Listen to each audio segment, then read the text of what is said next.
তোমার নাম? অভিষেক। তোমার ফ্যামিলি সম্পর্কে বলো, কে কে আছেন? বাবা, মা, ভাই, বোন, দাদু, দিদা, কাকু, কাকিমা, কেউ নেই। আমি একা। আচ্ছা, প্রেম সম্পর্কে তোমার ধারণা কি? তুমি কি তোমার বন্ধুকে কোনো মেসেজ দিতে চাও? বন্ধু? বন্ধু নয়, কিন্তু আমার একটা শত্রু আছে, তাকে আমি একটা মেসেজ দিতে চাই। এই মাদুর মা! পৃথিবীর তুমি যেই প্রান্তে থাকো, তোমাকে আমি ঠিক খুঁজে বের করবই।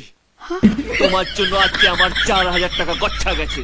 তোমাকে আমি ডিসেম্বর মাসের রাত্রে লেকের জলে চুবিয়ে মারবো। তোমাকে আমি অভিশাপ দিচ্ছি, কলকাতার সবচেয়ে বড় লোকের সঙ্গে তোমার বিয়ে হবে। তোমার শাশুড়ি তোমাকে দিয়ে বাসন মাজাবে, শুধু বাসন না, তোমাকে দিয়ে হাত পা টেপাবে। তোমার পর রোজ রাতে মাল খেয়ে আসবে, আর মাল খাওয়ার পর তোমাকে ডিসুম ডিসুম ডিসুম করে মারবে। পৃথিবীর যত রকমের কষ্ট আছে, ভগবান তোমাকে প্রত্যেক মাসের আসনের মতন দিক দিক দিক দিক দিক দিক দিক দিক দিক দিক